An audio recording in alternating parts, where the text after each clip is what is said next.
George Orwell's famous dystopian novel, 1984, is supposed to be a work of fiction and is widely regarded as a warning against totalitarian regimes, especially those that seek to quash freedom of expression.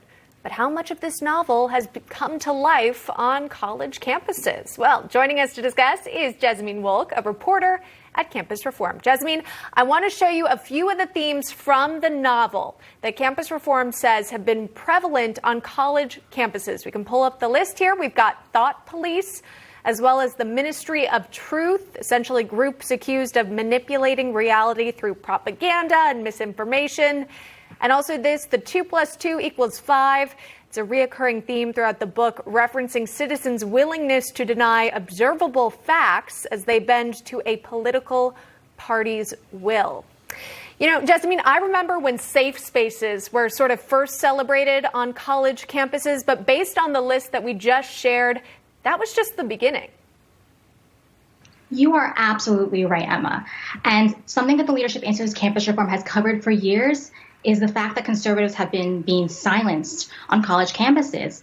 And, while many people are shocked right now, again, on college campuses, what we've seen is anyone whose point of view falls outside of the left's agenda is silenced, is canceled, is their jobs are threatened, their grades are threatened. I mean, we see what happens when a conservative speaker tries to come to campus. I mean, it happened to Ben Shapiro at Stanford. The man was chased off. And this is why we say it's so important to pay attention to what's happening on college campuses, because many times people just disregard what's happening on college campuses because they say, oh, that's only happening to young people. But what happens on college campuses almost always ends up bleeding into mainstream society like we're seeing right now. And it's exactly like that. We are seeing 1984, this fictional book, come to fruition in real life. And that is terrifying. Yeah, it's crazy to point out all the sort of similarities that we're seeing. Your organization, it's reported on instances of conservative voices being silenced on college campuses, as you say.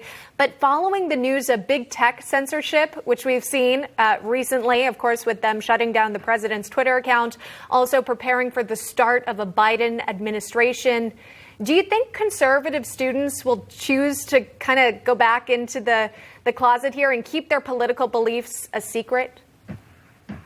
Listen, Emma, I have spoken to hundreds of college students, many who are conservative, and a theme that I found is that these students are terrified of speaking out in fear of retribution because they're scared that they're going to face punishment for their beliefs. I mean, I just spoke to a Florida State University student who was afraid to share. He shared his Catholic beliefs. He said he couldn't support the Black Lives Matter organization because of their ties to Planned Parenthood. And that statement alone led him to being ousted from his position as student Senate president. And this, again, doesn't just apply necessarily to jobs. This applies to students' grades. At Vanderbilt, students were required to choose between calling the Constitution racist or losing grade points. So again, conservatives are consistently choosing between, should I stand up for what I believe in or should I face repercussions? If they want to pass the class and get their degree, they might have to sort of go along with whatever's in the syllabus with that professor.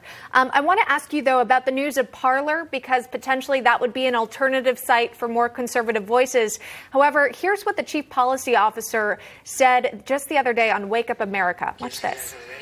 1984, it shot up. It's one of the most popular books on Amazon. It was. It's not supposed to be an instruction manual. Yeah. It's not supposed to. It's a dystopian novel.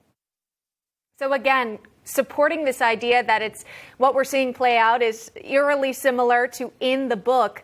But Jezzamine, just got about 30 seconds here left with you. If even Parler, I can't access Parler right now because it's shut down. Is there really a platform where conservatives can go to and express their beliefs?